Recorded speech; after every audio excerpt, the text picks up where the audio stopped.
I'm Susan McGrath. I'm Director of the Center for Refugee Studies at York University, and very pleased on behalf of all my colleagues at the Center to welcome you to the third annual Howard Adelman Lecture. This is a lecture that allows us to acknowledge and celebrate the work and contributions of Howard Adelman to the Center, and also to have a guest lecture on a current issue in the field. And of course tonight we're very pleased to have Alex Neve, who's going to speak about, and very informally, about what's going on or has gone on in Guantanamo Bay and what the implications are for our understanding of citizenship and Canada's commitment to human rights.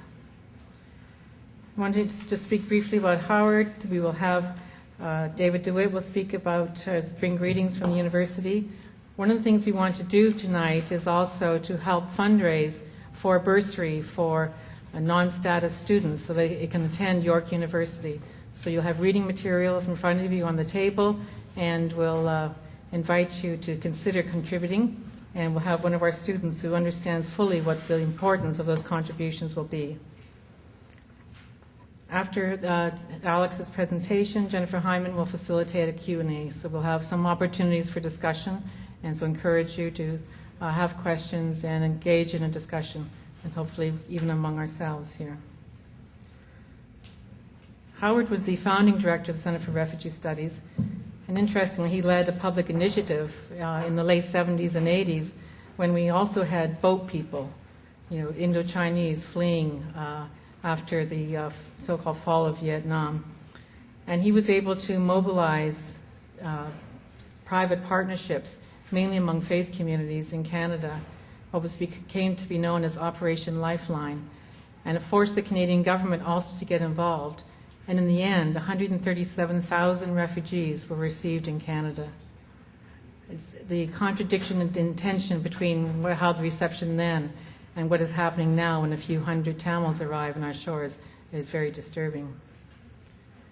And of course at that time, and by the late 80s, the Center for Refugee Studies was actually formed, and we are fortunate to have so many people who have been involved. Howard became the first director. David DeWitt was part of one of the activists in terms of helping do that, along with Michael Creel. So we have some of the founding members of the Center for Refugee Studies here. And during the 90s, when there was a CETA grant at the center, we had a very active legal community. And Alex Neve was a big part of the legal work that was going on at the center during the 90s. So there's very much a CRS sort of homecoming in some ways, but also a nice celebration of the founding of the center, the importance of having the capacity to do research, outreach, and to try and engage the public around really important and public issues that we all should be engaged with. So tonight's lecture is hopefully part of that discussion. So I'd like to first welcome David DeWitt, who's the Associate Vice President of Research and Innovation at York University.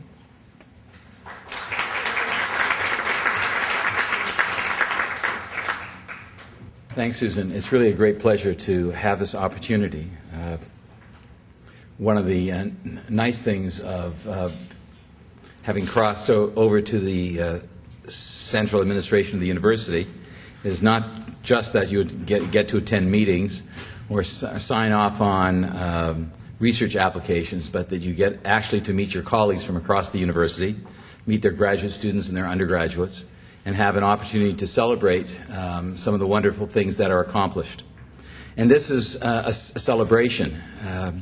We will hear from Alex shortly, and in his own way that will be a celebration of not only the work that he and his organization do together, but it will be a reflection and a celebration of the importance of the relationship between knowledge creation that takes place at the universities, and knowledge dissemination through teaching that also takes place at the university, but also something else that I think the Center for Refugee Studies has been an exemplar actor in promoting. And that is the notion that knowledge is not simply located at one place. Knowledge is not the privilege of the university. We have colleagues in all walks of life who have extraordinary amounts of expertise and knowledge, whether it's from book learning or experience. And that one of the things I think that when Howard Adelman and his colleagues so many years ago established what now is called the Center for Refugee Studies, it was an acknowledgement that while the university could bring certain kinds of expertise and understanding and somewhat dispassionate analysis to often some very difficult situations, they and we did it in partnership with our colleagues outside the university. That this, of all places, was a location where experience and expertise of those not only who studied the refugee process and were concerned about refugees, but who themselves may well have been refugees and who were activists in the refugee and immigrant and human rights communities, could bring enormous knowledge and insight. And one of the really remarkable things that Susan and those who work with her in the Center for Refugee Studies have been able to do is to continue that tradition, that an acknowledgement of that kind of expertise, and the idea that knowledge creation as well as its dissemination moves in many ways and is not simply the privilege of the university. Before turning it over to Howard Adelman, I do want to say that it's important to recognize Howard's contribution. That was recognized in the very first lecture that took place in his honor. It's important because he and those he taught and those he affected in terms of his teaching, his writing, and his public advocacy continued to do that work. They continue to try and engage all sectors of Canadian life, and indeed the international community. And they hold up a mirror to all of us who are concerned about what has often, perhaps all too often, been euphemistically referred to as Canadian values, but really do capture in such a phrase a sense of a compassion and understanding and the importance and the privilege of living in a liberal democratic society. So it's important that the university and the Friends of the Center for Refugee Studies has established the Howard Adelman Lecture. It's important that the Center for Refugee Studies continues. It's important to have your support. And it's wonderful that Alex has returned to the Center for Refugee Studies for this evening. I had the privilege of serving for a year as acting director in the midst of some turmoil at York, and Alex was there in a very important part of moving the Center for Refugee Studies forward. Before I introduce Alex, I want to say how supportive I think we should be of this initiative for the bursary.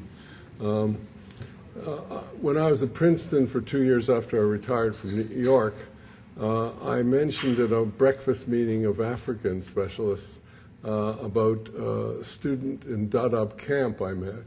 And the student stood 6th in the Kenyan finals. He's a student who'd never seen a computer, never had shoes, but had a marvelous achievement. And Princeton decided to send somebody over, interview him, and he's just graduated this spring from Princeton University. It was a wonderful story, and he now works organizing with universities, organizing scholarships for students in refugee camps. And I think it's a very good initiative of CRS and of York.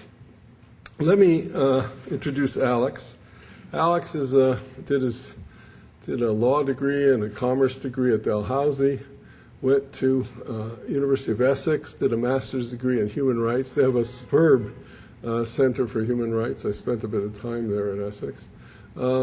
He then worked with Jim Hathaway at the center for quite a few years on Jim's projects. He's practiced law both individually and as part of public law forum. He's done many research forays into Colombia, Mexico, Honduras, various parts of Africa, Tanzania, South Africa, Ghana, the Cote d'Ivoire, and Guinea, and in the East. He's done a lot of field work.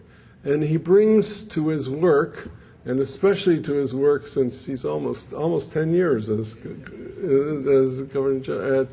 Secretary General of Amnesty International, a kind of combination of deep empirical interest in making sure the facts are correct and he's got the data, with a great sense of balance and analytical capability. And he brings that to all of us, and it's a great capacity, and he does a wonderful job at AI. He's going to talk on Omar Khadr, citizenship, and what's happening to human rights in Canada from the perspective of Guantanamo Bay. I welcome Alex, and thank you for giving this lecture.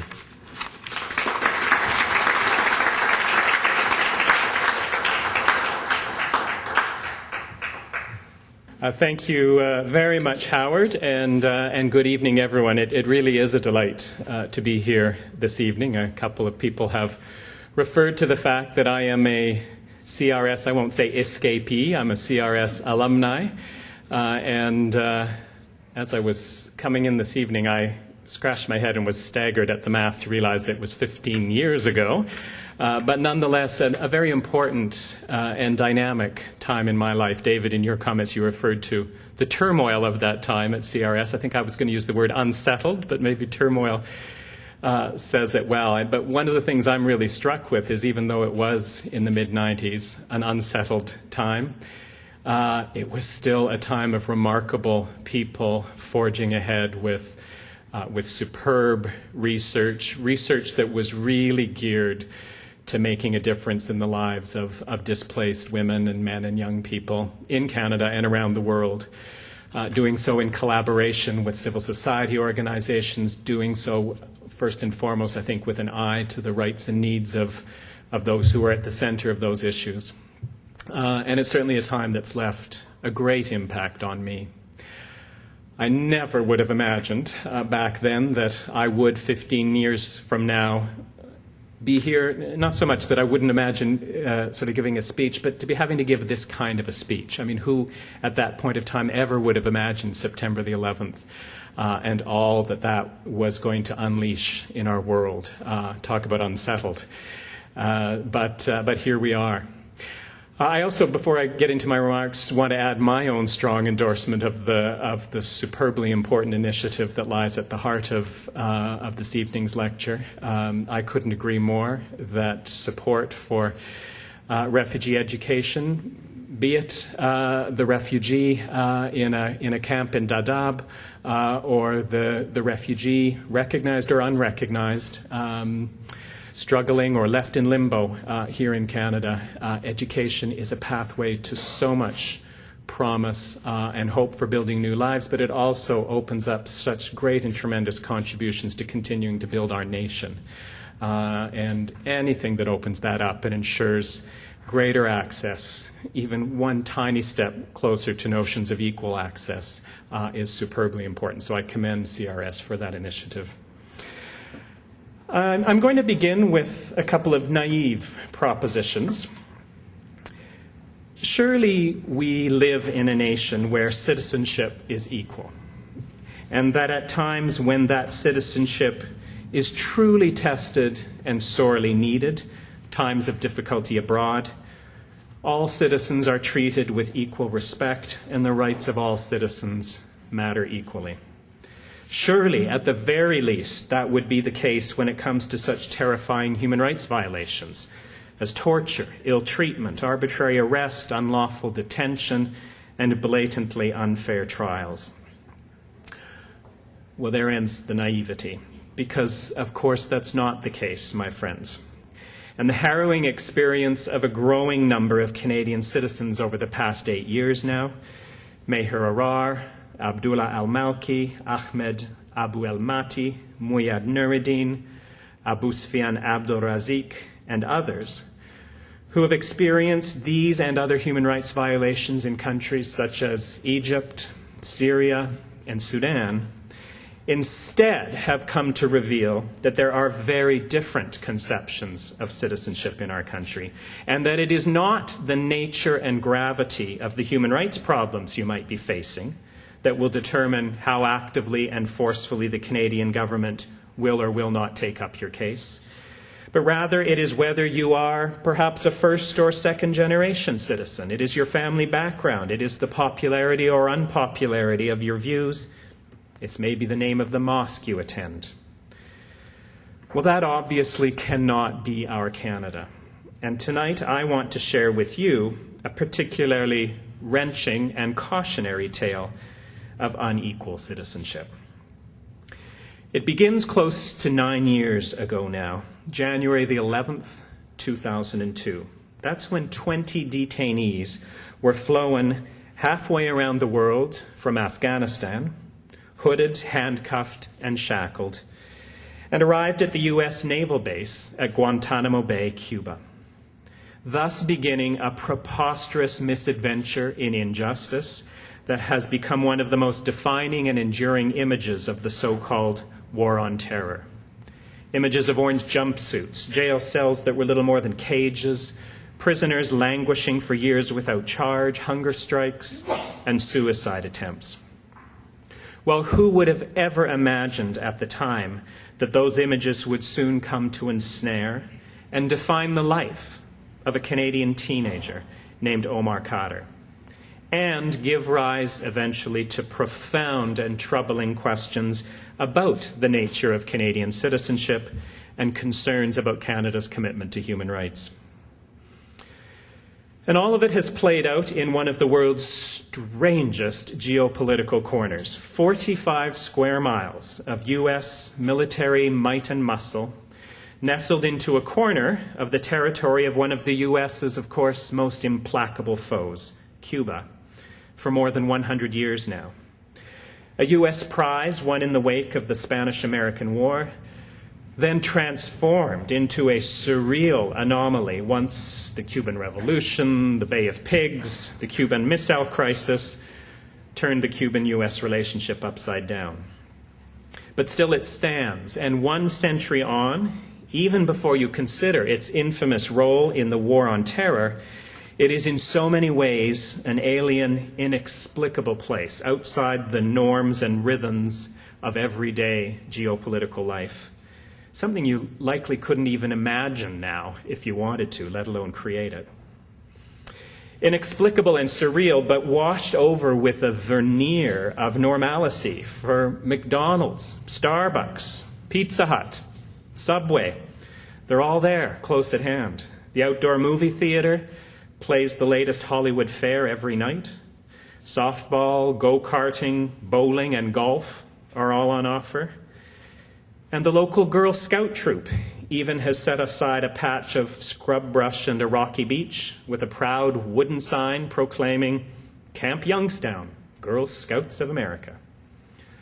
It all adds to the oddity. Guantanamo is also, of course, a corner of the world, and I think it's worth noting this in particular for an audience drawn together in the name of the Center for Refugee Studies, that has been a place of injustice before, such as when hundreds and hundreds of desperate refugees and migrants from both Haiti and, ironically, Cuba were warehoused here in the 1990s after being intercepted by the U.S. Coast Guard while taking their lives in their hands in an effort to reach U.S. shores in overcrowded, rickety boats. One of my strangest encounters while at Guantanamo Bay during my first trip there was to be taken on a tour by my military escort one day to see the outdoor museum that now houses many of the ruins of those boats, picked up by the Coast Guard, but kept on display now for what purpose was unclear.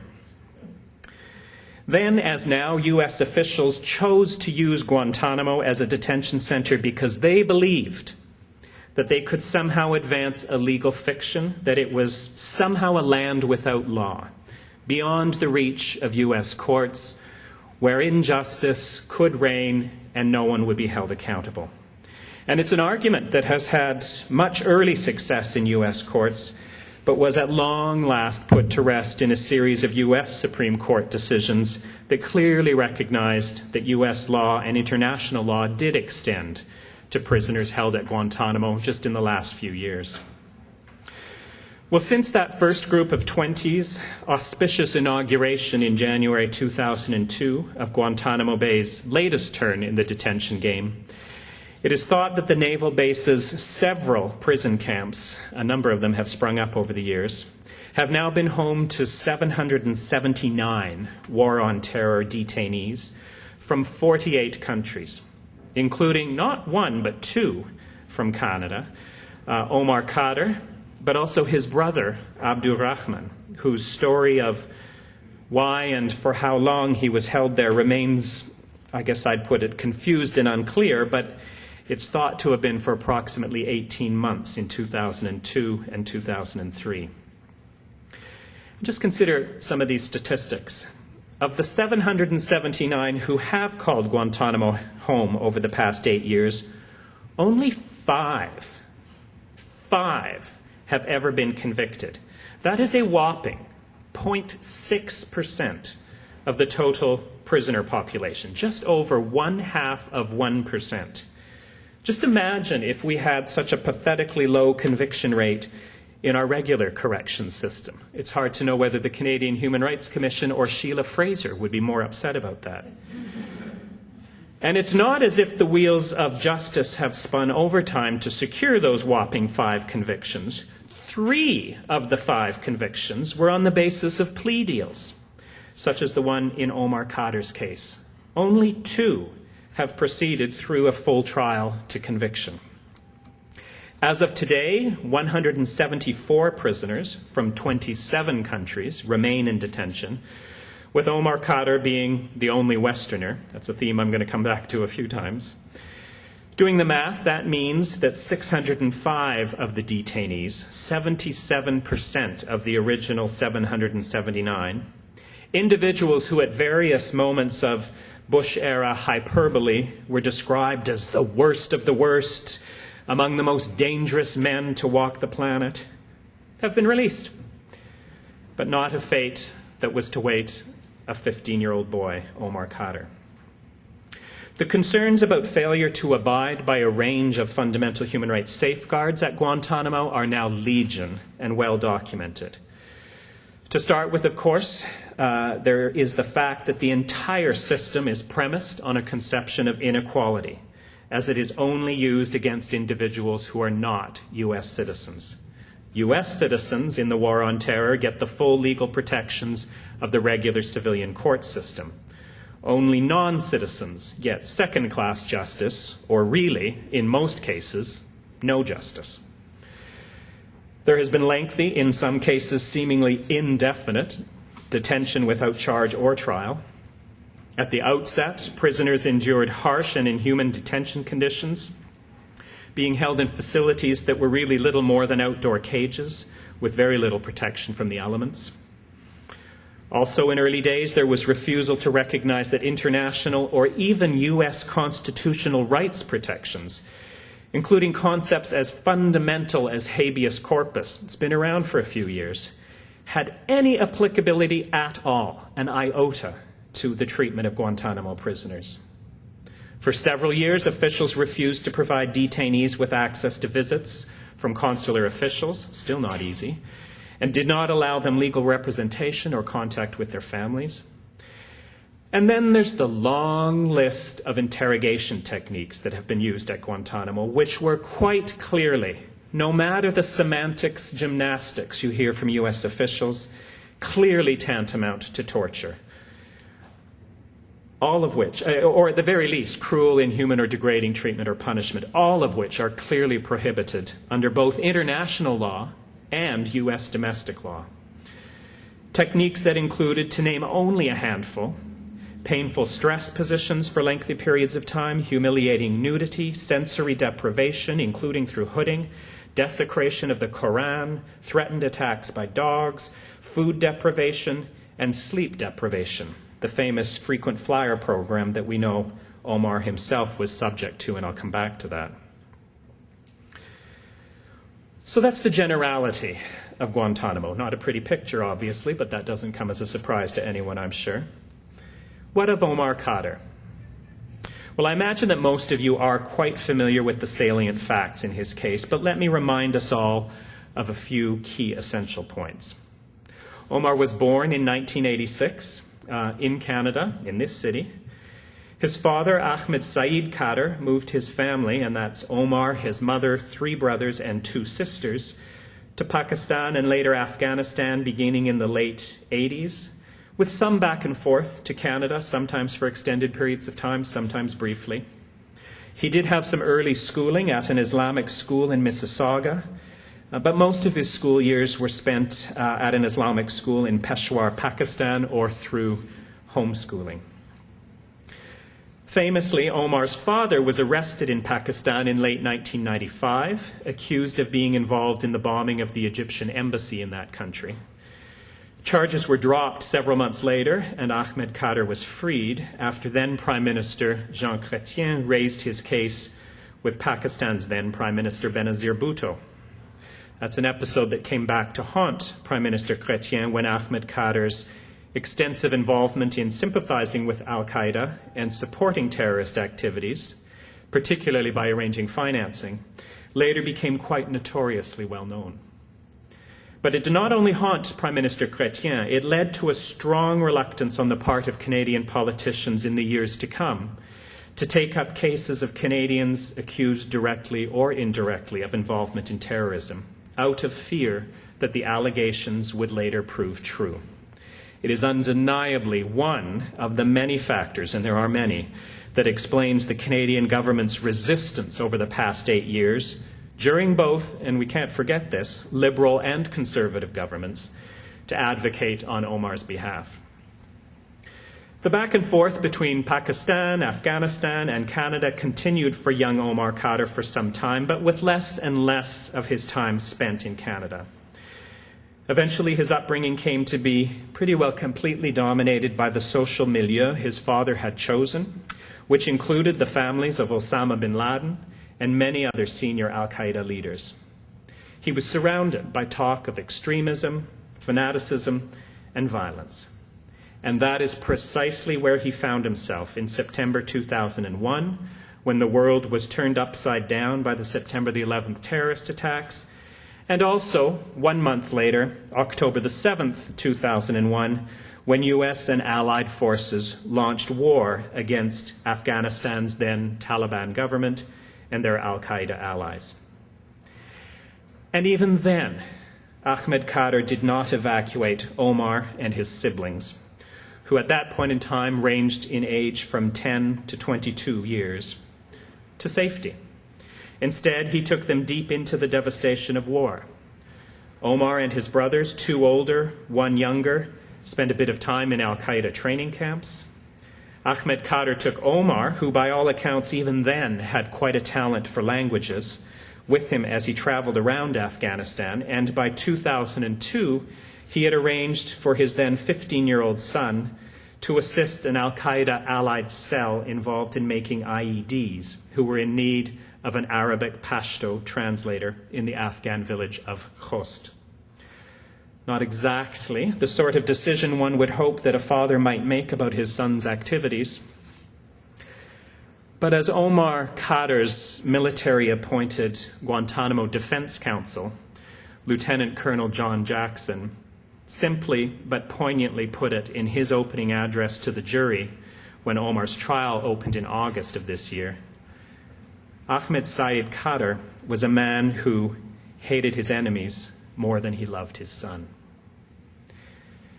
And Khost, Afghanistan, is where Omar was on July 27th, 2002, when the compound in which he was housed was attacked by a joint U.S. Special Forces Afghan militia team that eventually came to number about 100 men. Over the course of several hours, there were exchanges involving AK-47s and other small arms fire, grenades, and eventually a pounding from the air when a U.S. airstrike was called in, culminating with 2 500-pound bombs being dropped on the compound. And in the aftermath, as the compound lay largely in ruins, a small team of U.S. soldiers was sent in to mop up and secure the area. And incredibly, Omar and 1 other fighter were still alive. But they were quickly shot by one of the Special Forces officers who had entered the compound. In Omar Khadr's case, that was 2 shots in the back, which remarkably did not kill him, though very nearly did. In fact, he was initially left for and assumed to be dead. The other remaining fighter was shot in the head and is thought to have died instantly. In the meanwhile, however, either Omar or the other man had lobbed a grenade a fair distance, and fragments from that grenade explosion gravely injured a U.S. Sergeant, Christopher Spear. Until last month, Omar had adamantly and consistently insisted that he did not throw the grenade. But as the last sitting of his trial opened, he changed his plea to guilty to all charges, including the charge of having thrown that grenade, further to a plea deal I'm going to talk about in a moment, concluded between his lawyers and U.S. government lawyers. Sergeant Spear, badly injured, was evacuated, ironically alongside Omar, but he died at a U.S. military hospital in Germany 10 days later. It is beyond a doubt miraculous that Omar Khadr even survived that day. Cynics suggest it was because someone had overheard him whisper something in English that made the military decide that his was a life worth saving, recognizing he could be a valuable source of intelligence information. Whatever the motive, military doctors worked admirably hard to save his life. A specialized ophthalmologist was even flown in from Germany at one point to perform sensitive surgery on his eyes. He's lost sight in one of his eyes and remains with considerable problems in the other, in which shell fragments are now permanently embedded. Having saved his life, the U.S. military certainly had no further favors in mind for Omar Khadr. He was held at the notorious Bagram Air Base for 3 months, and during that time he was interrogated relentlessly. He has made quite detailed allegations as to the torture and mistreatment he went through during those sessions, some of which he went through while still badly injured and recovering from his wounds and surgery. His allegations include the sounds of people screaming day and night, being confined to a stretcher for up to a month, sometimes with his hands and feet painfully shackled at his sides, and interrogated relentlessly during that time. Barking dogs being brought into the interrogation room while a bag covered his head. Cold water thrown on him during interrogations. His hands tied to the top of a door frame or ceiling, forcing him to stand for hours at a time, despite the pain of his injuries. And threats of rape and beatings at the hands of, quote, large black men and Nazis in American prisons. And that latter, notably, has been confirmed by the very interrogator who made those threats. On October the 27th, 2002, Omar Khadr was transferred to Guantanamo, where, over 8 years later now, he remains.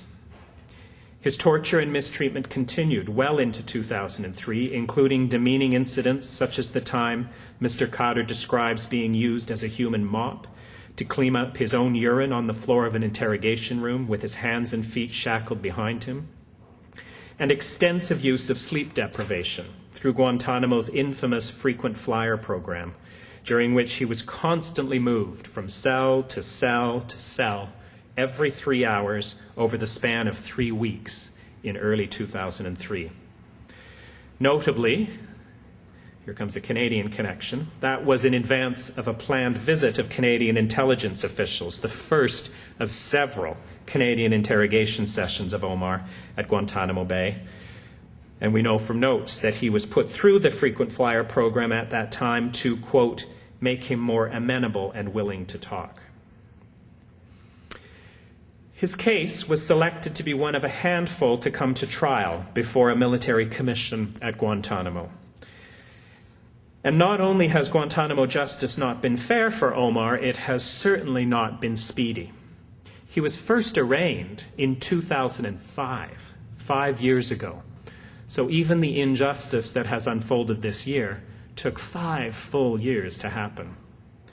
Those initial charges were thrown out in 2007 when a military judge ruled he had no jurisdiction because Omar had been improperly labeled as an enemy combatant, whereas he only had jurisdiction to proceed with trials against unlawful enemy combatants, part of the surreal, bizarre semantics of Guantanamo Bay.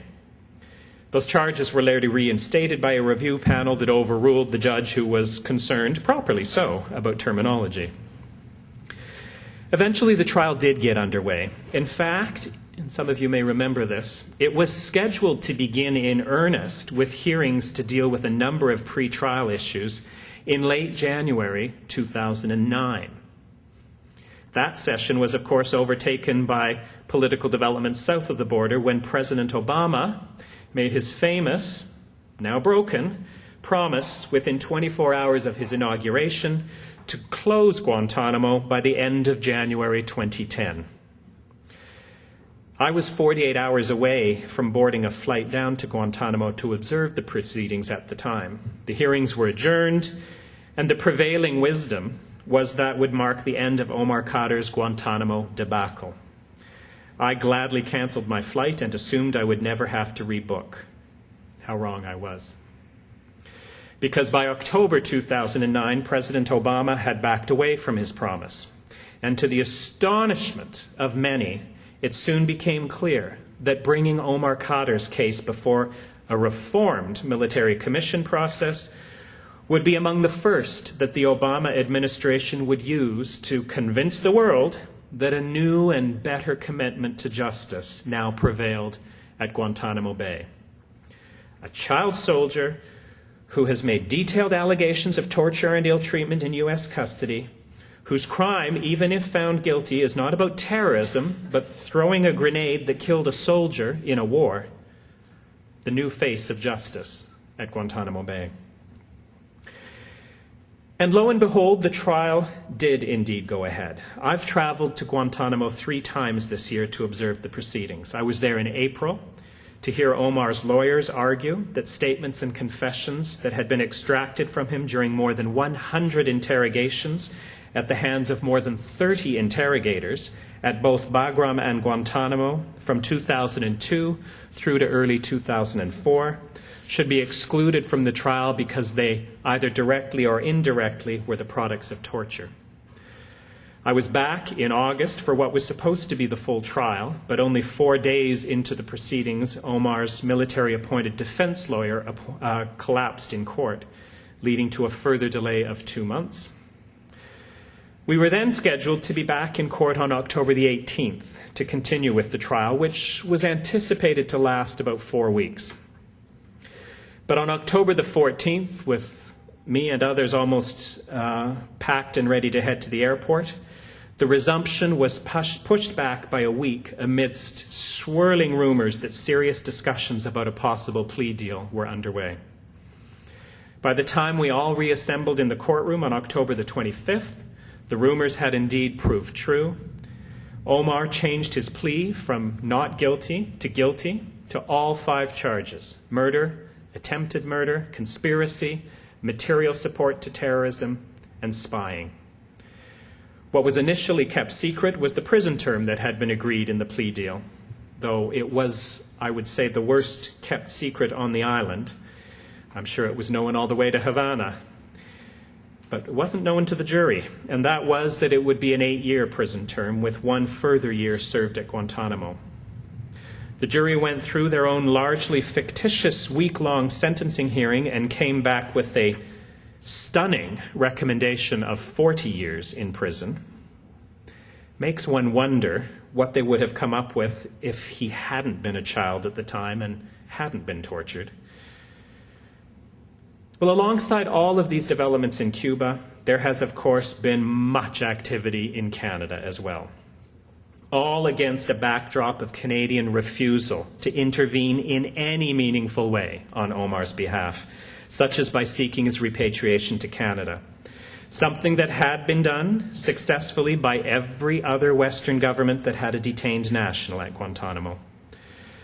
Particularly disillusioning was that the vehemence of the government's defiance only grew as time passed and the human rights concerns in the case mounted. The political system was obviously not going to stand up for justice, so 3 times Omar's tenacious Canadian legal team turned to the Canadian courts. 3 times their efforts were vigorously opposed by Canadian government lawyers. 3 times the courts sided with Omar.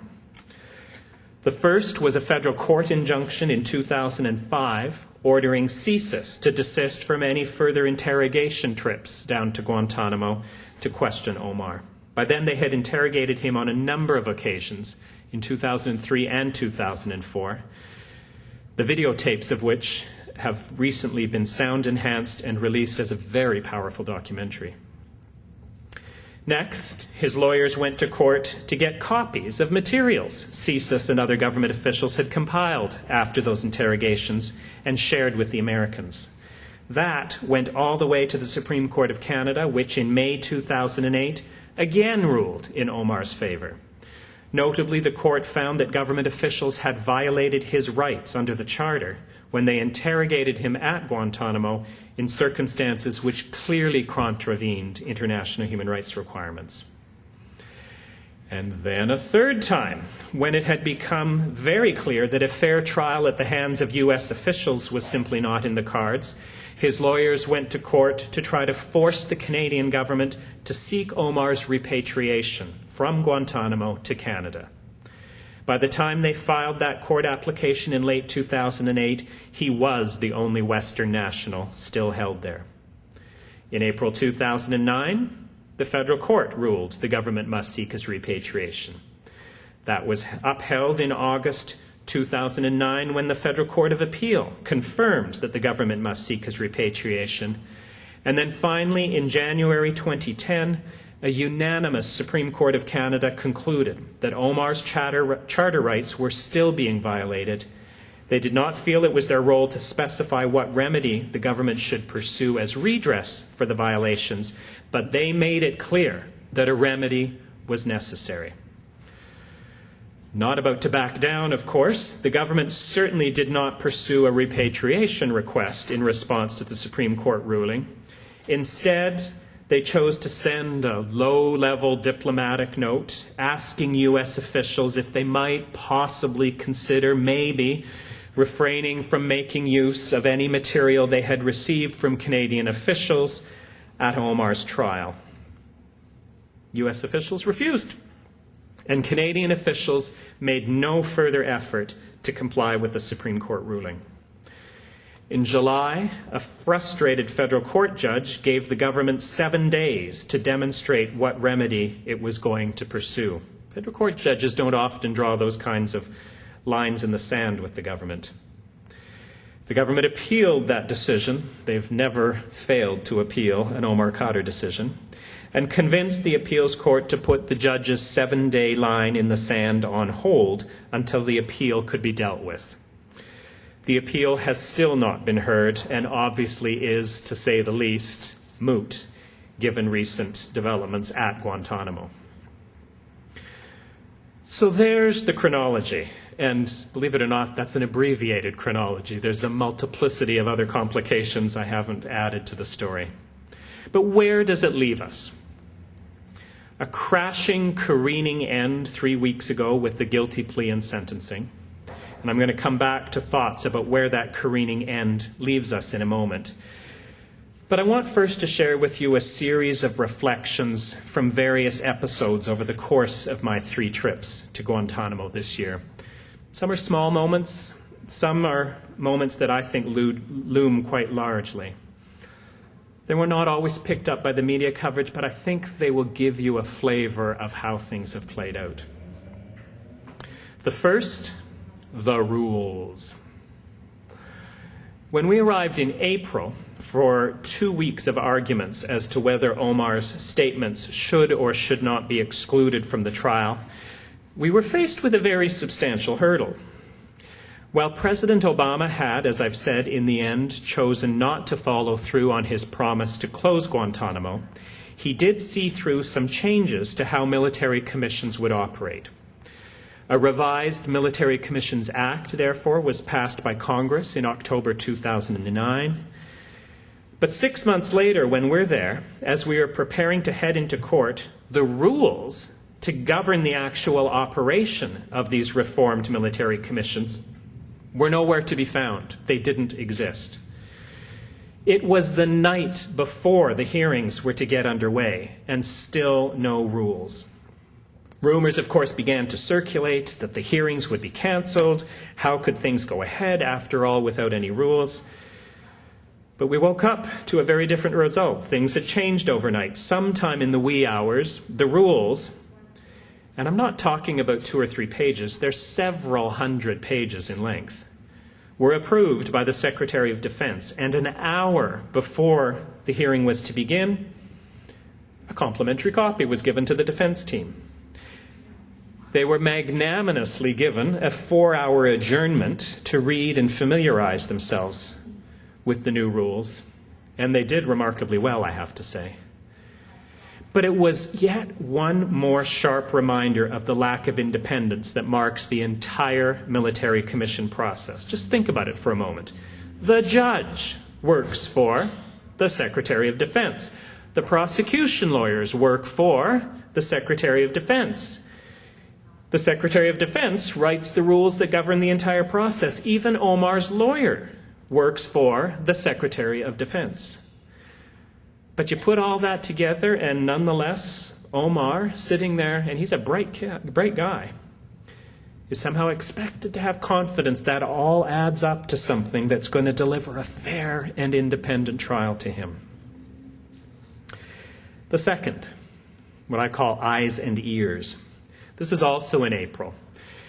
The second or third day of hearings, a controversy arose when Omar protested a change in the rules governing how he was brought back and forth between the courtroom and where he was being detained, Camp 4, which is actually quite some distance from the court building.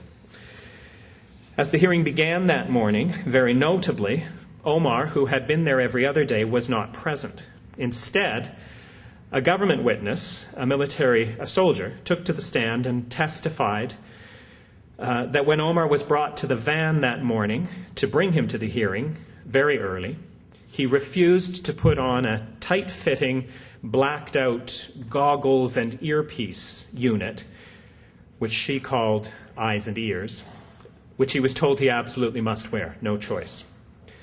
He apparently described it as humiliation. He said, I wasn't required to do this before. Why the change? He also talked about pain. And as I mentioned earlier, it's important to remember that during the firefight that led to his capture, he experienced considerable shrapnel damage in both of his eyes, entirely blind in the left, and considerable pain and discomfort in the right. The soldier told him that he had the right to attend the hearing and that a refusal to do so could be held adversely against him. So this isn't just sort of a, hey, will he or will he not show up for his hearing? There's actually something quite significant at stake. That's how she left it, and she was now in court providing that account. Omar's legal team sought to call their own witnesses to provide more information as to what had transpired. They proposed calling Dr. Xenakis, a psychiatrist and physician, a child psychiatrist, in fact, and physician, also a retired brigadier general, who has an extensive history of interviewing and assessing Omar and was on the island at the time. Nate Whitling, one of Omar's Canadian lawyers, was also prepared to testify as to his knowledge of an exchange a Canadian consular officer had with Omar about the issue the evening before, including that the use of the goggles in the van, and I have to mention that the van in which he gets transported, in which this eyes and ears unit was suddenly declared to be so absolutely essential, has no windows. The judge refused, didn't even take a moment, didn't even pause, I don't think he took a breath, to hear from either of the witnesses, and simply said to the defense team, very summarily, that he was not in any way prepared to second-guess security decisions made by military officials on the base. There were words that stuck with me for the rest of the day and the rest of the hearing. Not prepared to second-guess. I kept chewing that over and mulling it over. At the time, the temptation to stand up in the back of the courtroom, which you really shouldn't do in Guantanamo Bay, and ask, if you are not prepared to second-guess Your Honor, who will? Is it not a judge's very job to do precisely that, to second guess? Of Of course, it wasn't a moment where guilt or innocence hung in the balance, but again, it was a very simple, stark illustration of the lack of independence that plagues military commissions. Not there to second guess. Next, the suppression ruling.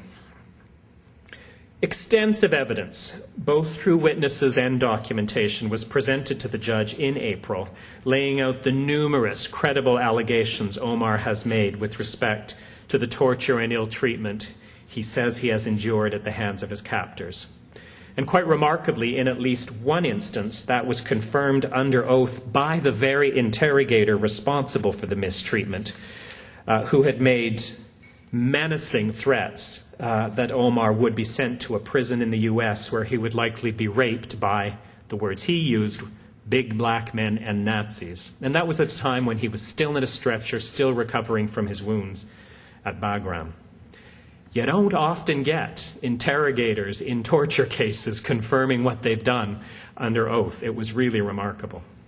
It's worth remembering as well that Canadian courts, right up to the level of the Supreme Court, have based their decisions about charter violations on their findings that Omar has, among other forms of mistreatment, been subjected to the frequent flyer sleep deprivation program, which is a particularly harrowing form of torture, much worse than its words sound, sleep deprivation.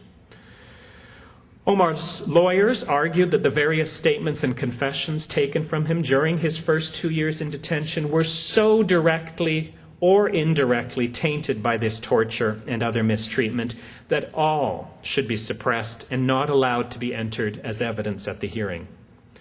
It's a crucial human rights concern, and one that has been troubling about the military commission process from the very beginning, given relaxed rules around the admission of such evidence. It was also central to the future of the case. If the suppression motion was granted and the statements excluded, the prosecution would have been left with virtually no evidence against Omar. No case, really. If it failed and the statements went in, the balance would swing very much the other way and make Omar's conviction a strong, really inevitable likelihood. Well, the judge was certainly not swayed. In August, he ruled in a stunningly terse 90-second decision that all of the statements would be admitted into evidence. Several weeks later, he did provide written reasons for the ruling, mostly coming down to the fact that Omar had not taken to the stand and submitted himself to cross-examination of his torture allegations. The issue reared its head again during the fictitious sentencing hearing in front of the jury in August. This time, Omar's lawyers simply asked to enter into evidence the transcript from the sworn testimony in front of that very judge of the interrogator who had admitted to threatening Omar with rape. The judge again refused. He made it clear that as far as he was concerned, he had already dealt with the issue of torture and ill treatment and would not revisit it. So that was not allowed to go to the jury. So fourth, let me come to jury selection. I have to say, I arrived at court for the beginning of 2 days of jury selection in August with my mind absolutely made up that this was simply going to be one more example of the lack of independence.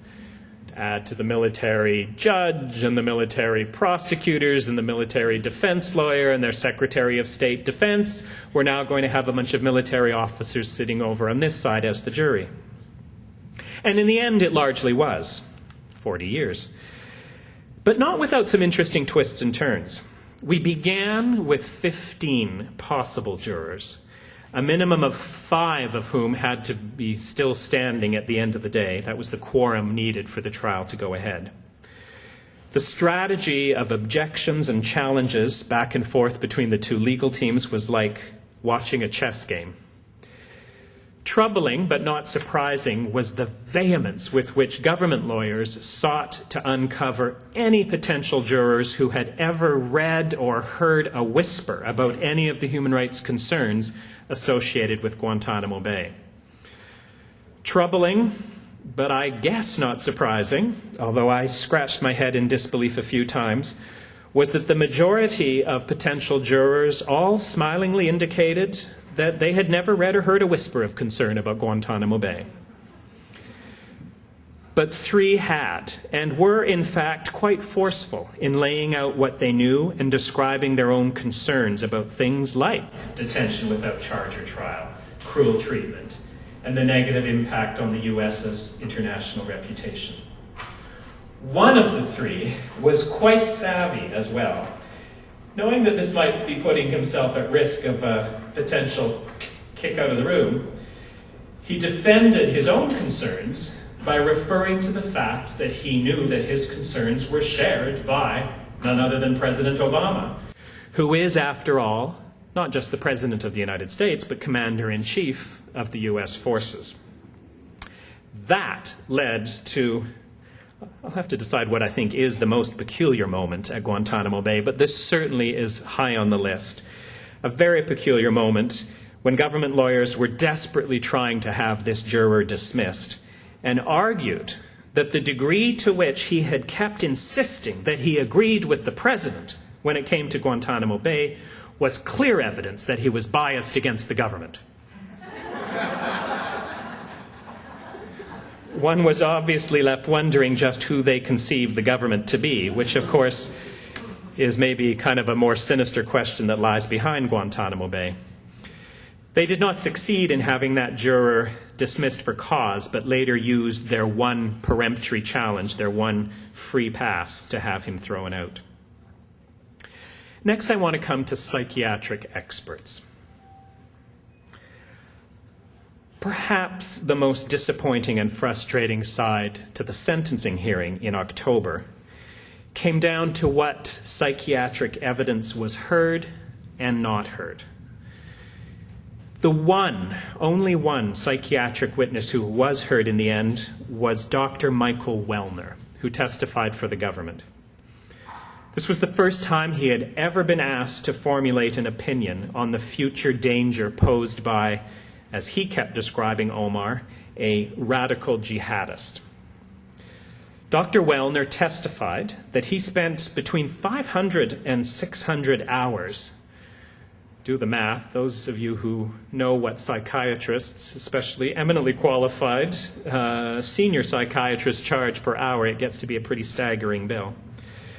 He spent about 500 to 600 hours working on the Omar Khadr case, a whopping 8 hours of which, or about, I think, 1.5% of his time, was taken up with actually talking with Omar. Not having any previous experience to draw upon, Dr. Wellner heard of a Danish doctor, Dr. Nikolai Sennels, who had apparently developed a framework in a book, perhaps somewhat ominously called Among Criminal Muslims, for assessing the likelihood of once radical jihadists continuing to pose a danger after being released from prison. Much was troubling about the framework, including the degree to which it led to Omar's religious devotion, such as the fact that in his Guantanamo years he has memorized the Quran and regularly leads prayers with other prisoners, all being used against him. But what was particularly telling came in cross-examination, because it very quickly became very clear that Dr. Wellner actually knew next to nothing about Dr. Sennels. Turns out that he hadn't actually read Dr. Sennels' book. Doesn't come as a big surprise, because we then learn it's only available in Danish. He did apparently have a phone conversation with him, but what he didn't do was the first thing that probably every single one of you in this room would do, a basic Google search, which readily exposes Dr. Sennels, and you're all going to rush home and do this, I know, and you should, in page after page after page, as a racist and a bigot. Dr. Sennels talks of Muslims as prone to inbreeding. In fact, you'll be interesting to know, he says that half of all Muslims in the world are inbred. He calls for an end to Muslim immigration to the West and for punitive measures to be put in place to compel Muslims already in the West to leave. He describes the Quran as a criminal book and says that having a Muslim on his couch, he's a psychologist, believe it or not, is like, quote, having someone from another planet. Meanwhile, the defense found itself in an impossible quandary. Two remarkably dedicated mental health professionals. I've rarely met two more inspiring individuals.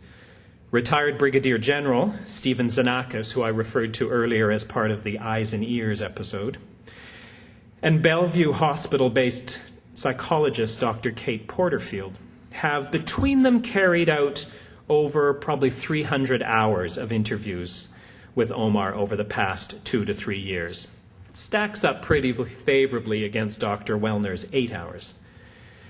There can be no two individuals who have more informed insights into his mental state. Both have made it very clear that they see great potential in Omar Khadr and do not believe he poses a risk or danger. But in the end, neither testified.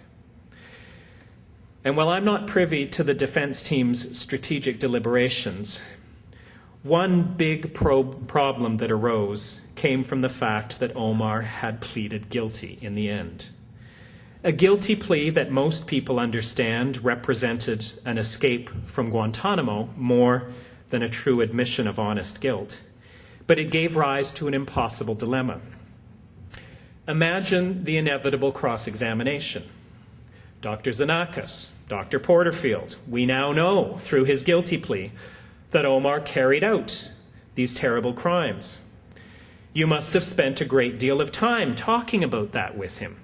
Please share with us what he talked about when it came to his sense of responsibility and remorse for these crimes. Do the doctors tell what many expect would have been the truth? Well, no, that is not what we discussed. In fact, he described to us that he had not committed these crimes and felt hopelessly trapped in the unjust legal system at Guantanamo. The next question, of course, then becomes, are you saying that he lied to the court when he entered his guilty plea? Or are you saying he lied to you during your interviews, in which case, why should we believe anything he may have told you? So the jury and the world at large never heard what I know would have been powerful and insightful testimony from these two doctors. They were left only with the inflammatory findings of a psychiatrist who hardly knew Omar at all and based his analysis on the work of a racist Danish psychologist written in a language he did not understand. The last episode I call A Remarkable Captain. I'm sounding pretty military, aren't I? I want to say a word about one of the least heralded but very remarkable witnesses. One of, in fact, only two who testified for the defense in the sentencing hearing. He was a Navy captain with some 25 years of military service. He testified by video conference from Kabul, where he is now the lead legal officer for U.S. forces in Afghanistan. He's a pretty senior guy. He had previously been the senior legal officer at Guantanamo for over 2 years, and during that time had frequent interactions with Omar Khadr. He had earned quite a reputation, in fact, I'm told, with defense lawyers at Guantanamo as being hard-nosed and always ready to go the extra mile to make it more difficult for defense lawyers to have access to their clients. No pushover, no bleeding heart. Yet here he was, in his own words, quote, testifying for the first time as a witness for the defense in any criminal case. Not, one would expect, the sort of move that necessarily curries favors with superiors and looks good on the resume of someone who may have ambitions to advance further through rank and postings. But here he was, very clearly stating that he believes that Omar Khadr has rehabilitative potential. He talked of Omar as a moderate and someone who was very helpful in diffusing tensions among the prisoners and finding ways to resolve disagreements and misunderstandings between prisoners and prison officials. The first person he would always go to for that kind of assistance. He emphasized that in his opinion it is crucial to take into account Omar Khadr's young age at the time of the firefighting and the influence of his father in propelling his son out onto the battlefield. A remarkable man, even if what he had to say didn't seem to make much of an impact on the jury. In the end, it certainly did on me. It was one of those times when you're watching someone and you think, there goes honor. But walking away now from this sorry spectacle, all I keep thinking is that at the end of the day, absolutely nobody and nothing has won. Everyone and everything emerges a loser. Certainly Omar Khadr has not won. He's been dragged through a blatantly unfair trial process, during the final days of which he agreed to plead guilty. It's a process that refused at every turn to give serious attention to various pressing human rights concerns, such as the fact that he was a 15-year-old child when he's arrested, the fact that long before that he had been propelled into a world of extremism and violence by his fanatical father, all ignored. It has in fact been staggering to see the unrelenting determination of both the US and Canadian governments to go out of their way to pretend that binding international human rights standards dealing with the protection and rehabilitation of child soldiers are not relevant at all. And on the Canadian side of that issue, let us not forget that we are the nation that led global efforts just over a decade ago to craft those very standards. It's so humiliating to see such an about-face, from admirable champion to determined naysayer. Equally, grave concerns about how Omar was treated by US officials, particularly in the early days of his imprisonment, consistently swept under the carpet and now brushed right off the table.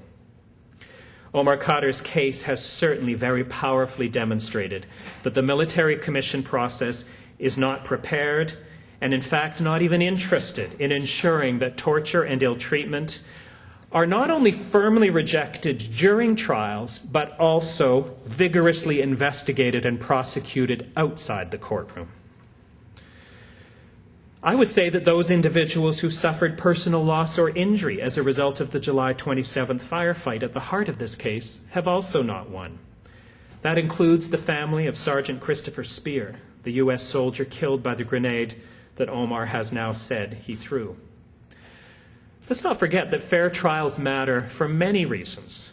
Absolutely. Certainly at the very core of what it is to have a fair trial and why it matters is the notion that an accused's rights must be protected to avoid miscarriages of justice. But it's wider than that as well. Fair trials also allow anyone with a direct interest in the case, and beyond that circle even, the general public as a whole, to have confidence that the outcome reflects the truth and is just and appropriate. But do we come to the end of Omar Khadr's travels through the military commission process with that sense of confidence? Not at all. We are left with zero confidence, one way or the other. Maybe he meant it when he pleaded guilty. On the other hand, given everything that was stacked against Omar Khadr in this trial, and given the fact that he had been utterly abandoned by his own government at every turn, it would most certainly not be surprising to learn that he chose to plead guilty because he had decided it was his last resort, his only way to one day, someday, finally find his way out of Guantanamo. So sadly, it leaves little confidence that the guilty plea represents anything more than an escape from injustice. So the accused doesn't win, victims and the public don't win. Security has certainly been no big winner here either. Is the world really a safer place now because we have locked up a young man whose domineering father propelled him into a world of extremism when he was 9, who ultimately found himself in the middle of a war as a 15-year-old, during which he says he threw a grenade that killed a U.S. soldier? A young man in whom many see real potential for rehabilitation? Seems a stretch. Which suggests that the U.S. taxpayer has been no winner either. It would be hard to affix a price tag to 8 years of detention and 5 years of prosecution of Omar Khadr, but I can't imagine that it doesn't run into the tens of millions of dollars. Add to that the millions that the Canadian government has likely spent trying to reverse and avoid the many Federal Court of Appeal, and Supreme Court of Canada judgments over the past several years, ordering them to take action to remedy violations of Omar's rights, the final sum would be astronomical. The human rights activist in me certainly insists that there should never be a price tag on justice, but there absolutely should be a price tag on injustice. And what a waste. How many more productive ways this money could have been spent? Even a tiny fraction of this fortune spent on propagating and defending injustice would have gone far in providing the treatment and reintegration he deserved as a child soldier. What about the rule of law? Clear loser. Omar Khadr has been convicted of war crimes on the basis of legal definitions hastily rewritten by the U.S. government following September the 11th. The central charge he faced was killing a soldier during an armed conflict, a soldier who was actively engaged in combat. His death is not a happy occasion, obviously. No death in war ever is. But most experts, and likely most of the general public, would kind of scratch their head and say, isn't that what happens in war? Soldiers get killed, don't they? Absolutely. And numerous U.S. and international legal scholars insist there is absolutely no legal basis for characterizing what Omar Khadr has been convicted of to be war crimes. It might or might not constitute an ordinary offense of murder, but is not a war crime. But that important legal question remains unaddressed, given the guilty plea, and it leaves behind one big hit for the sanctity of the rule of law, the notion that an accused should only face trial for offenses that are clearly recognized as such at the time. Instead, this experience represents the very worst of victor's justice, with the rules of the game being rewritten after the fact. And then, of course, there is Canada's reputation as a global human rights leader, which has certainly taken a very big hit. Right up to the very end, I have to tell you, the determination of the Canadian government to appear unconcerned was stunning. In fact, as the week unfolded in October, their only preoccupation appeared to be to convey to the world at large, in every way possible, that they were disinterested, uninvolved, had nothing to say about the case, weren't at the table, weren't discussing it. Stuck to that line even as U.S. State Department officials were saying exactly the opposite. Last-minute interventions from two important UN human rights experts, the kinds of individuals whose work Canada should be protecting and promoting at every turn. The UN Secretary General's Special Representative on Children in Armed Conflict, and the UN Special Rapporteur on the Protection of Human Rights while Countering Terrorism, all intervened at the last moment with a call for Canada to take action, unheeded, of course, as have so many calls from so many courts and independent experts previously. In the aftermath of our bruising loss in UN Security Council elections last month, and the many questions since about Canada's deteriorating global reputation as a human rights champion, the time was so ripe for a principled Canadian stand in Omar Khadr's case.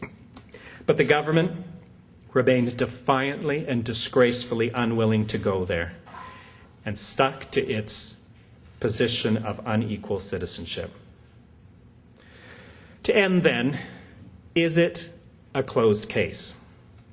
Absolutely not. And I very much want to leave this with you, because I think there's a real risk now that the case is being viewed as case over, file closed by the media, certainly in political circles, and even within the general public. But there are numerous concerns which, in the spirit of equal citizenship, should be the focus of principled government action on his behalf.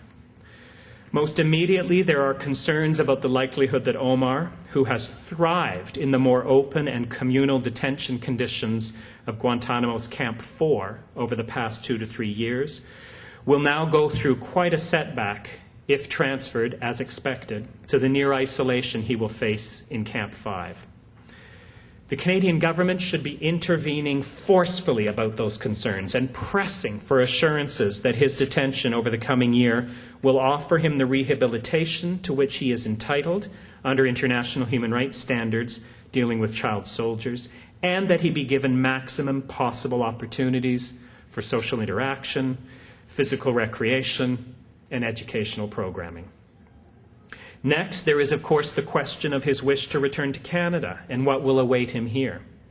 We need to hear a clear statement from the government that his transfer application will be accepted, and the government needs to start working now with Omar Khadr's legal counsel to ensure that measures are going to be put in place upon his return to Canada that safeguard his rights and provide him with the treatment and support he needs for the violations he's experienced. And finally, there is the question of justice and accountability. There has not yet been a remedy in response to the January 2010 Supreme Court ruling. There have been no investigations, let alone prosecutions and remedies, for the many violations, including lack of protection as a child soldier and the torture and ill treatment he has gone through at Bagram and Guantanamo. U.S. authorities should, of course, be pressed to do so, and it should be the Canadian government's voice that is the loudest in making that demand. And beyond these measures that are needed to respond to the concerns in his case, there is so obviously a need for law and policy reforms to ensure that something like this does not happen again. Because it has happened far too often as of late, and has left a deepening feeling that Canadian citizenship does not mean the same thing for all Canadians. Reforms are needed to ensure that a Canadian citizen will not be abandoned by his or her government when facing serious human rights violations in another country, to ensure that Canadian officials do not become complicit in these overseas violations, and to ensure that there are clear avenues for redress and accountability when things go wrong. The blueprint for at least some of that already exists, particularly in the policy recommendations that Justice Dennis O'Connor made as part of the Meher inquiry, including a proposed comprehensive overhaul of review and oversight of agencies involved in national security investigations. But 4 years on, the government has not yet taken up those recommendations and is instead pursuing a dramatically less comprehensive and effective tinkering instead of an overhaul limited only to RCMP oversight. Alongside the Arar inquiry proposals, there is a need for law reform in the area of consular assistance, enshrining in Canadian law that it is not simply something that should be left to the whim and discretion of officials and the prevailing politics of the government of the day to decide whether or not to come to the aid of imprisoned or otherwise distressed Canadians abroad. It must be clearly established to be a duty, an obligation of the government to do so on behalf of all Canadians, no matter their race, their religion, how long they've been in Canada, their political affiliation, their family background, or anything else. Unless we begin to make and implement these sorts of changes, other similar travesties are almost certain, and we cannot stand for that when it comes to a case like Omar Khadr's and the many other Canadians who have been treated as less than equal citizens at times when they needed their government's support and protection the very most. Our mantra must be that age-old, ever so important one: never again. Never. Thank you.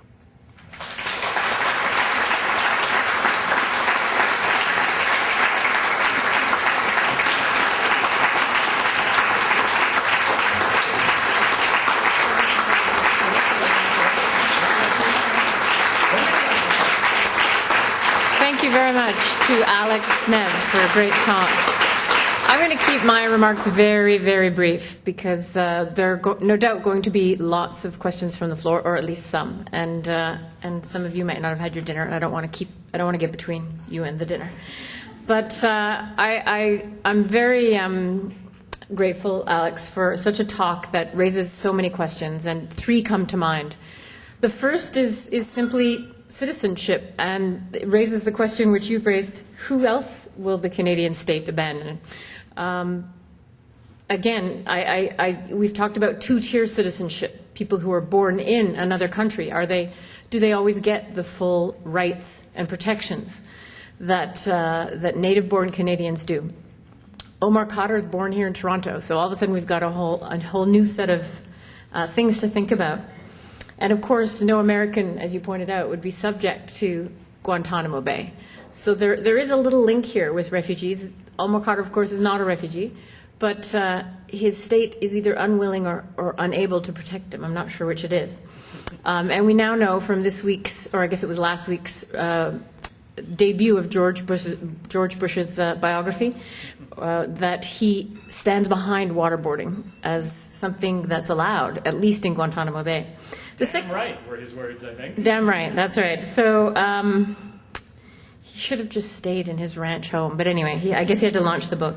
The second question is about sovereignty, and this is Canadian sovereignty, bipartisan sovereignty, as you point out, Alex, and how that sovereignty is increasingly trumping law and the very legal obligations that Canada has signed up to, whether it be the Covenant on Political and Civil Rights or other pieces of legislation. But we can see, and this leads me to my third question, evidence of a kind of offshoring or extra-legal use of spaces like Guantanamo, which were really made up for the purposes of enemy combatants, which were made up because you didn't want to have to provide the protections that a prisoner of war would get in a normal course of war in Afghanistan or elsewhere. So you create spaces outside of Canadian territory, outside of U.S. territory, for that matter, that are exceptional. And I think we need to be very worried about this. We saw this in the case of Maharar with extraordinary rendition in places like Syria. We've seen the Canadian state do this enough times, as you pointed out at the beginning of your talk, that we should be very worried. One quick note on the child soldier side of things. While children are generally defined as innocents and civilians under international law, and usually this is done for a number of reasons. I've written a paper where I compare Omar Khadr to Ismail Bea, the writer of the book A Long Way Gone, that was, of course, available at Starbucks. And he, of course, continues to do college tours around the U.S. in particular, some Canadian schools as well. But Derek Gregory reminds us that such protection for children anyway, is provided, quote, on the condition that they are placed outside the political process, end of quote. Khadr did not follow that script of civilian and child, incapable or unable or not taking part in hostilities. He refused that script and was, of course, implicated by his own father. Audrey Macklin has called the Khadr effect. I think this has been echoed in the media as well, the idea that he was simply related to his father and brought into it very much has implicated him in ways that are questionably of his own volition. So I'd just like to end with concern. I'm worried. I hope you are too. And I think Alex has outlined the treatment of the clearly second-class Canadian citizens that we should be very aware of, worried about. A citizen abandoned in large part by the Canadian state, despite the Supreme Court ruling, and subject to these extra-legal monikers like enemy combatant, but also extra-territorial systems of questionable justice and of incarceration for the last number of years. 8 years. So what's next, or who's next, I guess, is my concern. And I'd like to open up the floor for questions. Please raise your hand. And if you could come up to the mic here and just give us your name, that would be probably the easiest way so that we're taping this. We'd like to capture you, or at least your question, on tape. So could we have a few questions? I know it's getting late, but we're just like a few really good questions from the floor. Otherwise, I'm going to have to do a tap dance routine. You're not going to want to see that. Sorry, I don't know your name at the back, but if you could come up and give us your question, that would be fantastic. My name is Stephen Donahue. I'm a U.S. citizen living in Canada for 3 years. I could begin the process for citizenship this year, but I'm holding off based on the Khadr case, which I've followed a lot. But I'm afraid, I guess my question is, can the Canadian government strip Omar of his citizenship and thus leave him stranded in the U.S.? No. The grounds by which you... number one, he can't be stripped of Canadian... No, because he's Canadian-born. We're not even talking about a naturalized citizen. So no, his citizenship is secure. There is the question of... we have a pretty strong guarantee from the Canadian government at the end of this upcoming further 1 year in detention at Guantanamo that he'll be able to come back to Canada. But the actual wording in the diplomatic notes that were exchanged between the Canadian and U.S. government, so the promise has been made to the U.S. government, not to Omar Khadr, is that they would be inclined to respond favorably. It's a strong word. It's not an ironclad word, and things can change in the course of a year. Hi there. My name is William Payne. I'm a student at York. My question is, you've taken us through a journey, a long journey of 8 years, and so given that many of us have followed closely this case and have been maybe involved in the story in lesser ways or even greater ways, where did we turn left when we could have turned right, or when did we turn right when we could have turned left? That's just where do you think you might have made a different choice? I don't think I would say we made the wrong choices. I would agree we didn't succeed. So it's not so much maybe that we turned left instead of right, but maybe in turning left we should have dug in and pushed harder. I think what didn't happen, obviously, was getting over that bump and really making this a case of concern widely amongst the Canadian public. It got fairly high, and opinion polling often tracked close to 50%, which is quite remarkable given all of the difficult, complicated, sensitive, contentious dynamics to the case. But it never really got above that. And I'm hard-pressed to think where we messaged it wrong, where we convey. I'm talking about a big we here, not just Amnesty International. But there may be ways in which we didn't sufficiently play up the child soldier side of the story, or the child side of the story, maybe even more so than the child soldier. There's clearly something that didn't break through and resonate sort of heart and soul, which is where we really needed to resonate with enough Canadians such that our government, in doing its political calculus, would have made the opposite decisions they did all along. They clearly were looking at those same polling results.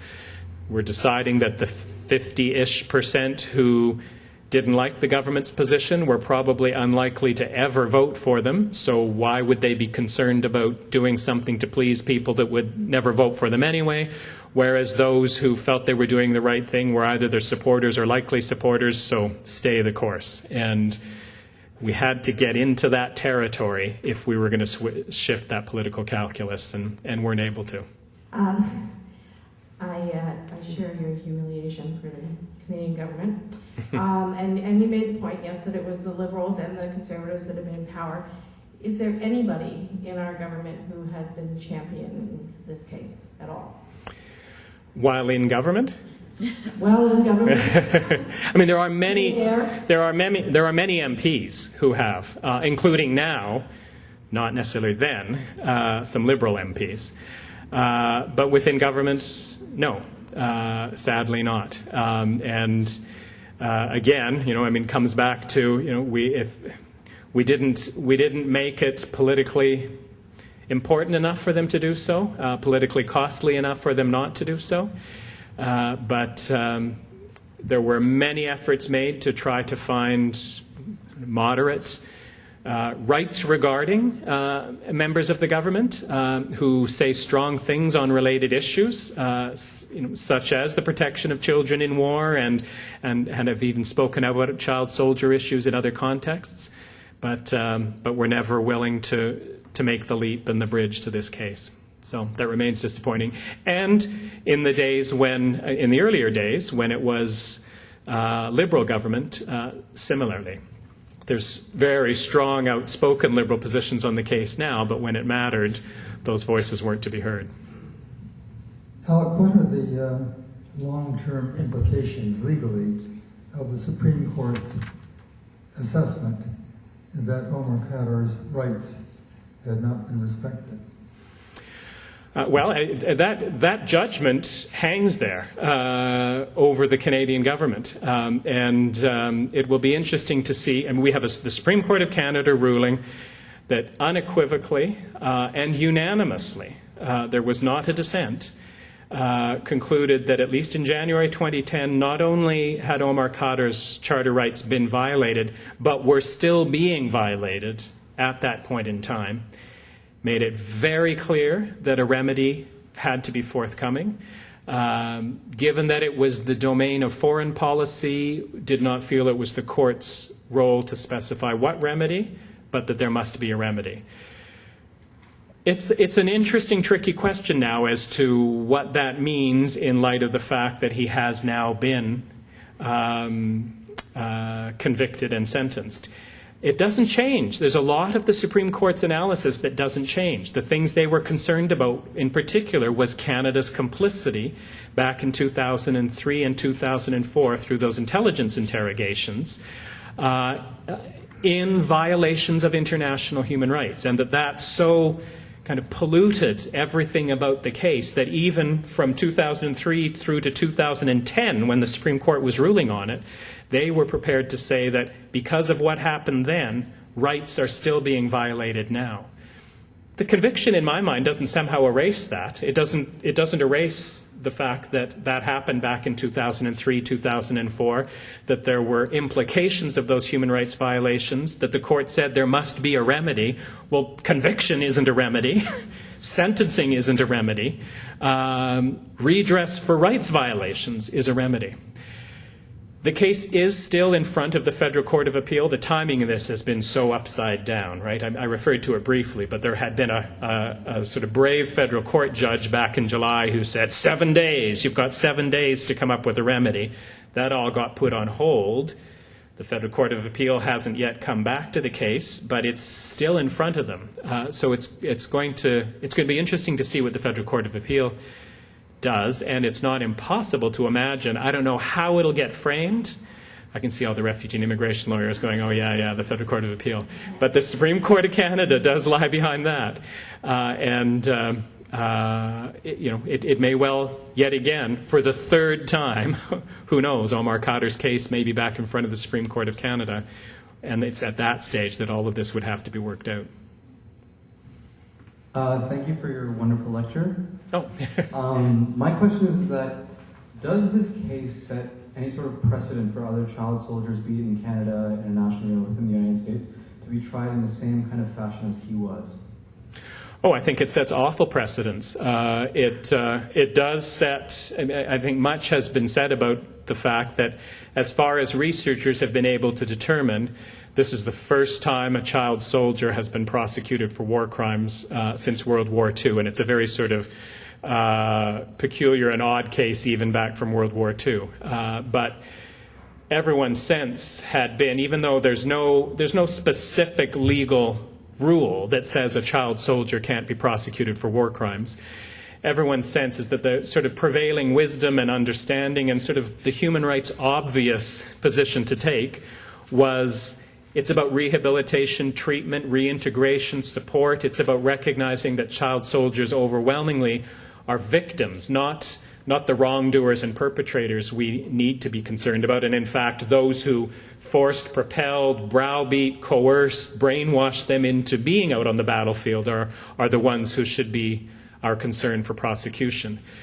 So this has thrown a wrench into that in very serious ways. So number one, in answer to your question, it does raise the prospect. The United States of America, the world's great paragon of support for the rule of law, et cetera, has said this is a fine thing to do. So what does that open up for other countries? The flip side of it, though, has also been the awful way in which both the U.S. and Canadian governments refused to acknowledge this was a child soldier case. And so that sense of sort of contempt for international law, the kind of thing that we regularly chastise and criticize other governments for, that you follow the laws when you feel like it, you ignore the laws when you don't, and who cares, there's no price to be paid. That sense of sort of impunity and contempt for international legal standards that lies behind so much of the human rights abuse that haunts our world. Well, here's two of the voices that should matter more than any when it comes to something like child soldiers, saying that even when it comes to an issue that precious, that important, and an issue that they themselves have been champions of, you know what? You can play the same game there too. If you don't feel like following the rules, just pretend they don't exist and it doesn't really matter. So it's very, very worrying, the precedent it sets. And I think that's why, among other reasons, that's why we saw so many United Nations human rights experts get involved at various stages in this. I referred to two who, in the sort of dying days as the sentencing was proceeding, intervened one last time. But there'd been numerous UN-level human rights interventions with both the Canadian and U.S. governments over the past couple of years. Yes, because they're concerned about Omar Khadr's rights, and it's their job as sort of UN human rights guardians to speak out even for an individual. But I think we really saw them do that as forcefully and frequently as they did because of the very concern you've raised. They knew that there was a great deal at stake here, and they didn't want to see us lose ground in what continues to be a very pressing human rights struggle. There are still thousands of child soldiers deployed in conflicts around the world. I've recently come back from a human rights research mission along the Chad-Darfur border. Hundreds and hundreds of child soldiers being recruited there. This doesn't help those efforts to try to turn that around. First of all, thank you very much for a wonderful lecture. I'm Afghan citizen, and I've been living in this country for the last 2 years. So since I heard about the Omar Khadr case, I was very much interested to know more about what happened to him, and I watched different documentary movies, and also I read a little bit about his life before and also when he was in Afghanistan. However, I have lots of questions, but just right now I have one of the questions along the same line that the other people asked. Since I'm hearing that the Canadian government haven't made enough effort to help Omar Khadr case, I'm wondering how does Canadian government justify his reason for the other Canadians to say why they didn't make enough effort to help him? So this is one of the questions I would like to get the answer for. Thank you very much. The government's consistent line for several years, and you heard it almost verbatim from the mouth of any government minister whenever they were asked a media question, so it clearly was something they were all getting in their briefing notes, was Omar Khadr has been charged with a serious offense. Justice is proceeding in the United States, and we must let that happen. I mean, that was as far as they went. They were. There's obviously lots of speculation as to what the real story is, and I think there's not one answer to it. One is somebody referred to the Khadr effect. Oh, you were quoting Audrey Macklin's reference to the Khadr effect. Many people talk about the fact that obviously Omar Khadr's family is not a popular family, does not have popular views, have frequently expressed some very notorious views, supportive of al-Qaeda, critical of Canadian society, glorifying terrorism and martyrdom and all sorts of things. And so that there's a political dimension here where many politicians do not want to do or say anything that directly or indirectly would be seen by anyone as even remotely sympathetic to any member of that family, and have been unwilling to take the principled position of recognizing this isn't about the family, this is about a child, and about a whole range of very serious human rights concerns, and the principled stand is to stand with him. Doesn't matter if he came from the best or the worst, the most notorious or the most popular families. That's one. The second is the age-old thorny question of the Canada-U.S. security relationship. We know there are many commentators and members of Congress and others in the United States who frequently like to point their finger up at the northern border and say, that's the weak link.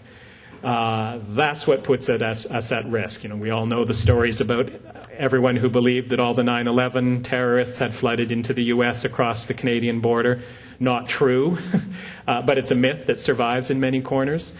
And within security circles, as I say, some members of Congress, there's that strong view. Canada doesn't do enough. Canada doesn't care. Canada's weak on this stuff.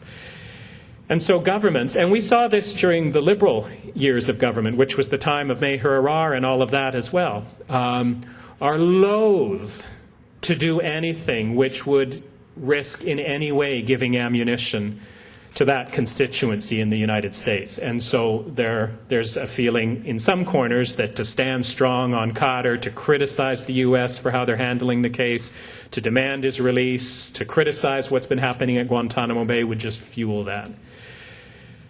The third comes back to the question I was asked earlier about, did we turn left when we should have turned right, etc. And I was talking about sort of the political calculus here. And I think this is probably what explains the government's position more than anything else. As I said, they track. This is a government that's very savvy around polling, does a lot of it, analyzes a lot of it, and there's a lot of polling that has been done, public polling and I'm sure also private polling with respect to Omar Khadr.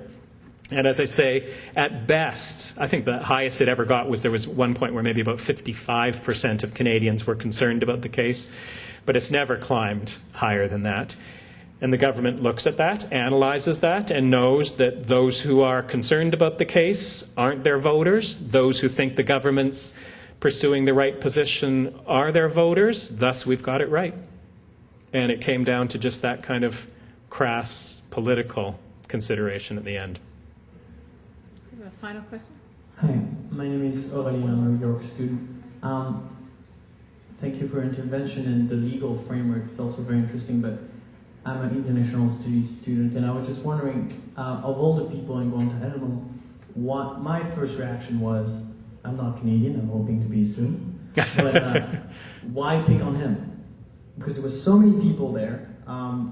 Obviously from Europe we heard about not only him, but many others, and he was really Canadian, as you mentioned, if there's such a thing as being really Canadian or not, or the debate. So why pick on him? It was surprising to me because first he was Canadian, so it's like north of the border. Second, he was 15. Third is like his parents' involvement. I don't understand why, and because you're familiar with Guantanamo and obviously the US situation on this, why him? Mm-hmm. Because I'm sure there was like dozen others that would have been a lot easier to go after and use as like an example of like justice through Guantanamo program. Yeah. Thank you. Well, I mean, and that's the question right alongside the question that your neighbor just asked about what explains the Canadian government's position. The other question that always hangs out there is what explains the U.S. government's position on this case. And for all of the reasons you've just described, it defies belief. Certainly since President Obama took over, but even before then, that this would be high on the list of, or anywhere on the list of the cases that were going to be pursued. The general sense you get around that is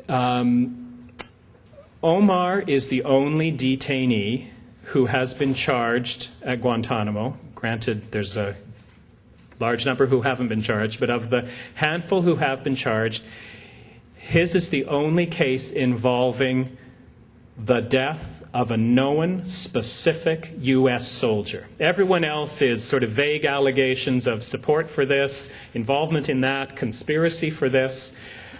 And they're actually all much, much more serious and much more obviously, at least potentially, terrorist-related. I mean, killing a soldier in the middle of a war isn't terrorism. But because of that, there's always been a dimension in Omar's case that has made it very personal within the military. And even beyond that, a sense that it almost, in some respects, has become a case that stands for the hundreds and hundreds of other U.S. soldiers who have been killed in Afghanistan, for whom no one has ever been arrested. There's no one to focus on, no one to blame, and suddenly it's sort of like a lightning rod. It all becomes focused here. So that within the military itself, there's a very strong constituency that from early days has been pushing for his case to come to trial very soon.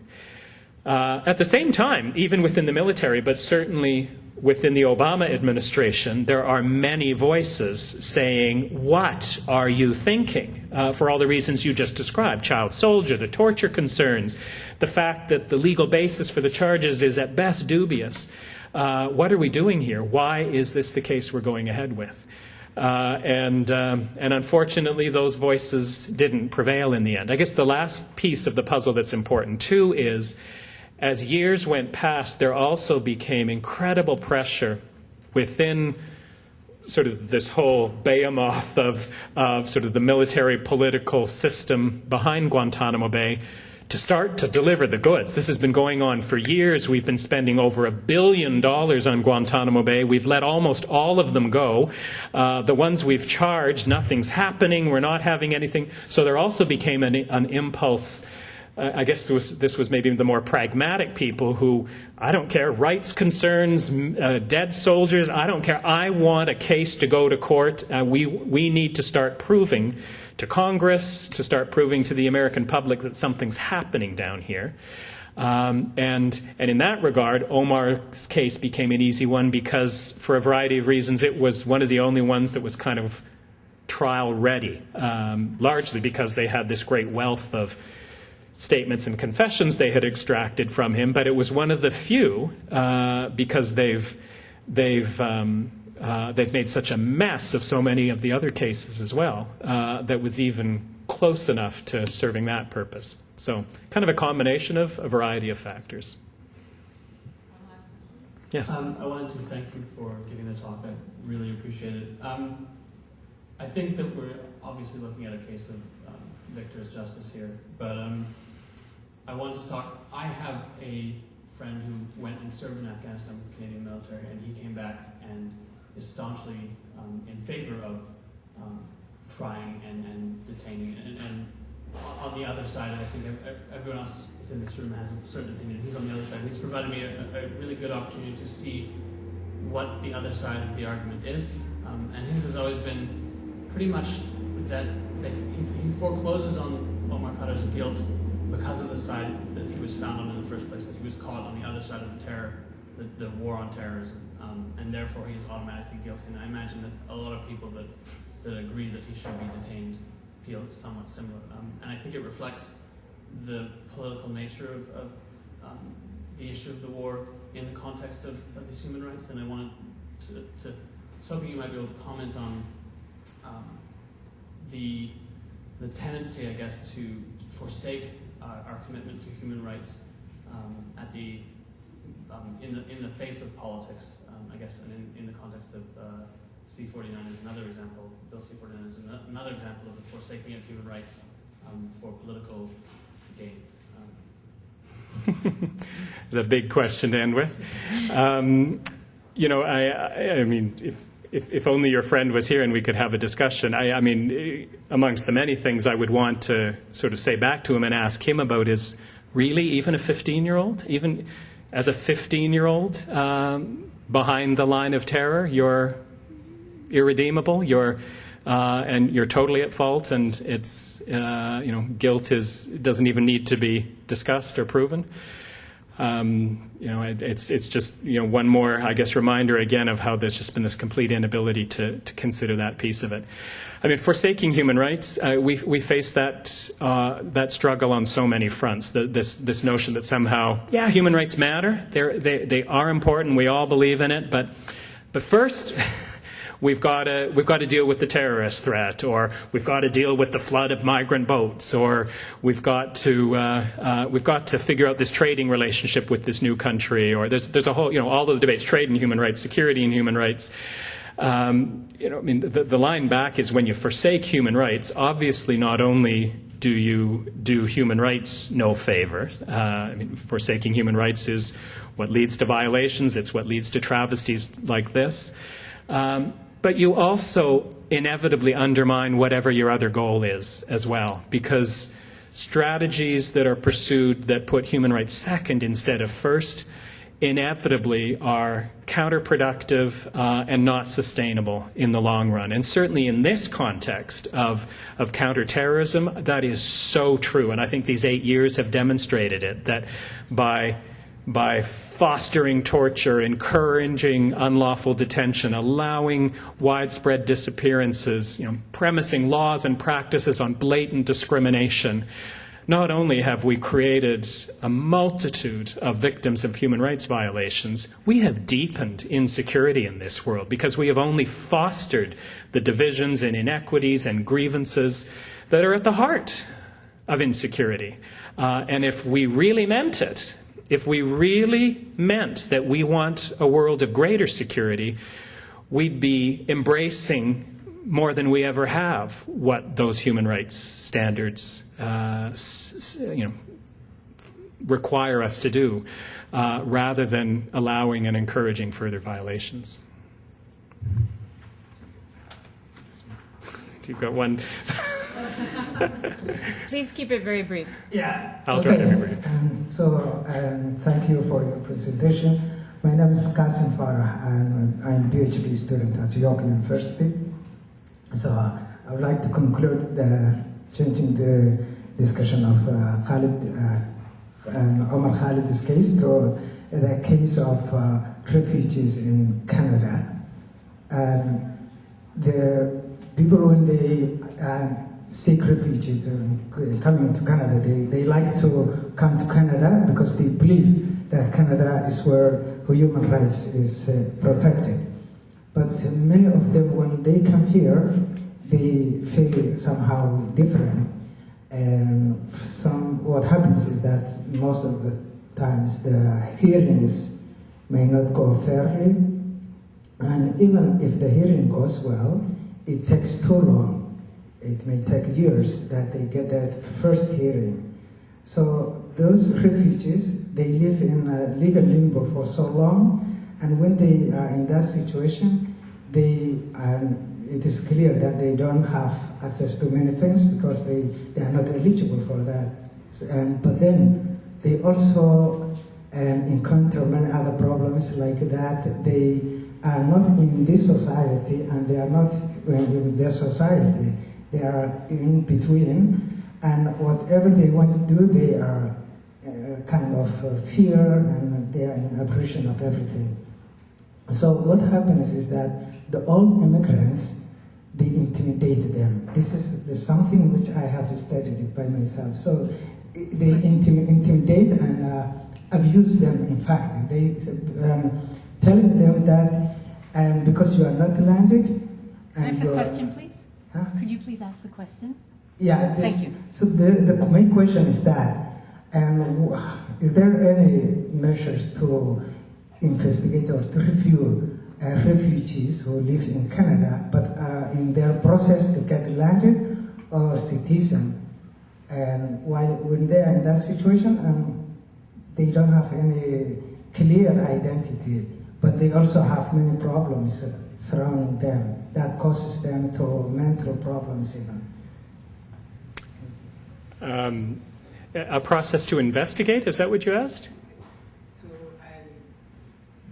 It is just to study how hearings to go fairly and to take in a limited time instead of taking too long and open-ended. Right. Well, I mean, I think there are many, many activists, organizations, lawyers, and most importantly, refugees, refugee claimants, and their families who absolutely share your concern. It's a very serious one. The impact of lengthy delays in dealing with cases, refugees being left in limbo, the consequences of that on a whole host of psychosocial needs, family reunification, employment prospects, etc. I think there are many people, I think there are academics who do work on that. There are organizations like the Canadian Council for Refugees who have mounted entire campaigns with respect to that issue. And there are lawyers who, in a whole variety of creative ways, have looked for ways to challenge that in the courts.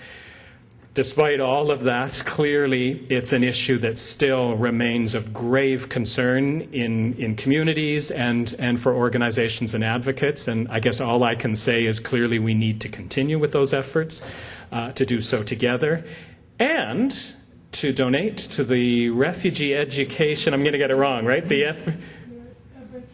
The bursary for refugees in limbo. I'm going to get it all wrong, but is one contribution, I think, an important contribution to helping alleviate those concerns. What a great way to end. Yeah. Just to echo the thanks that others have given, I would like to just thank Alex one more time for coming out. I would like to thank all of you for coming out. Samia, I would like to thank you for organizing us, and Michelle and Susan as well. Tanya, I'd like to thank you. But if you can give something, a little something, whatever you might have, please do so on your way out, or drop it in the mail if you can. And Susan McGrath has a last word. Just 2 comments. For students who want to sign up, there's registration seats. Samuel has it. And also, as partly, usually we give our guests a small token of appreciation. We are launching this bursary tonight, and so a donation will be made to the bursary to launch it in Alex's name. So thank you all.